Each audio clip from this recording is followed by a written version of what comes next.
Imagine a country so rich, it paved its streets with gold, a place where even the poorest citizens owned cars, and everyone had a job. Now, imagine that same country just a few years later, with its people fighting over scraps in garbage dumps. This isn't a fantasy. It was the reality of Venezuela. How did a nation sitting on the world's largest oil reserves plunge into one of the worst economic collapses in modern history? It all started with a boom. In the early 2000s, oil prices soared, and Venezuela was swimming in cash. The government, led by Hugo Chavez, launched massive social programs called Misiones. They built hospitals, schools, and subsidized food stores. For millions of Venezuelans who had been ignored for decades, it felt like a miracle. Maria, a single mother from a Caracas barrio, remembers getting free groceries and her children receiving laptops. For the first time, she felt like her country cared about her. The government wasn't just spending money, it was winning hearts. The promise was simple: use oil wealth to lift everyone out of poverty. And for a while, it worked. The poverty rate was slashed in half. The streets of Caracas buzzed with new cars and bustling shops. It was a party, and it seemed like it would never end.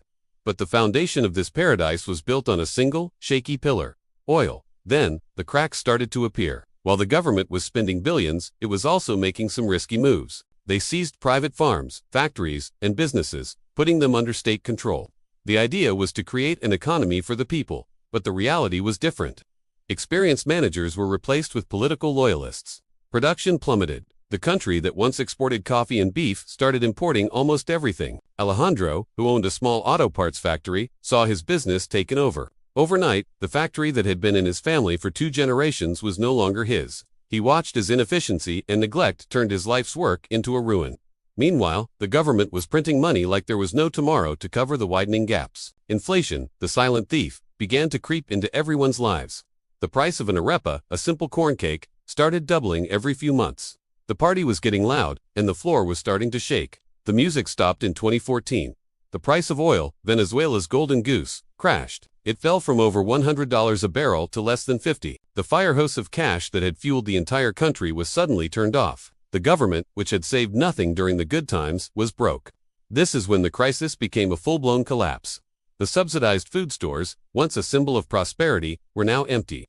People started lining up for hours, sometimes days, for a loaf of bread or a bag of rice. Maria, the same mother who once received free groceries, now spent her days in a cola, a line, hoping to find something, anything, to feed her children. The hospitals that were built during the boom ran out of medicine. A simple infection could become a death sentence. The collapse didn't just empty shelves, it tore apart the fabric of society. Hyperinflation exploded. Prices began doubling not in months, but in weeks, then days. People's life savings became worthless. The currency, the bolivar, lost so much value that people started weighing stacks of cash instead of counting them.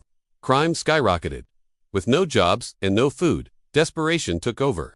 Caracas became one of the most dangerous cities in the world. Alejandro, the former factory owner, decided he had no choice. He packed a single bag and joined what would become the largest refugee crisis in the Western Hemisphere. He walked for days, crossing the border into Colombia with millions of other Venezuelans, leaving behind everything he had ever known. His story is the story of a generation scattered across a continent, an exodus driven by hunger. So, what is the legacy of this collapse? It's a country haunted by ghosts of what it once was. It's the empty skyscrapers in Caracas and the abandoned oil fields that dot the landscape.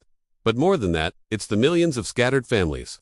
It's the grandparents who see their grandchildren only on a phone screen. It's a generation of professionals, doctors, engineers, teachers now working menial jobs in foreign countries, just to send a few dollars home. The Venezuelan story is a brutal lesson in how quickly prosperity can vanish. It shows that a country's true wealth isn't just the resources under its ground, but the stability, foresight, and trust that hold its society together. It's a warning that when a nation bets its entire future on a single commodity, ignoring basic economic principles, the fall isn't just financial, it's human. It's the story of Maria, still in Caracas, finding ways to survive, and Alejandro, rebuilding his life from scratch in a new land, both forever changed by a dream that turned into a nightmare. The story of Venezuela's rise and fall is a powerful reminder that booms and busts are a part of human history. From the Dutch tulip mania to the 2008 financial crisis, we've seen this pattern repeat. If you're refascinated by the human drama behind these huge historical events and want to understand the forces that shape our world, then subscribe. We peel back the headlines to reveal the stories of the people who lived through it all. Thanks for watching.